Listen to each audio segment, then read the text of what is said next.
Hi అండి. ఉదయం లేచేసరికి చూడండి ఇడ్లీ పిండి అయితే ఎలా పొంగిపోయిందో చూడండి. ఇలా పొంగిపోయింది కదా, ఇంకా ఇడ్లీలు వేస్తానండి.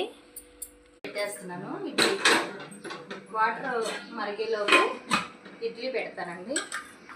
ఇడ్లీ పిండిని అయితే వేరే గిన్నెలో కొంచెం సపరేట్ చేస్తున్నాయి. ఇప్పుడు ఇడ్లీలు వేసుకోవడానికి ఇడ్లీ ప్లేట్లకి అయితే ఇలా ఆయిల్ అప్లై చేసుకుని ఇడ్లీలు వేసేస్తాను.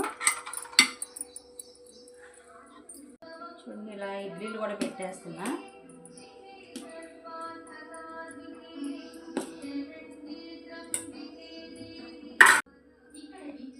ఇడ్లీ కూడా అయ్యిందండి. ఇంక ఇప్పుడు పిల్లలకైతే ఇడ్లీ పెట్టేస్తా.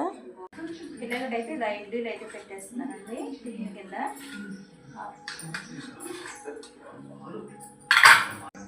ఇడ్లీలు అయితే చాలా మెత్తగా ఉన్నాయండి చూడండి. ఇంక ఇప్పుడైతే పిల్లలకి ఇచ్చేస్తా, టిఫిన్ చేసేస్తారు.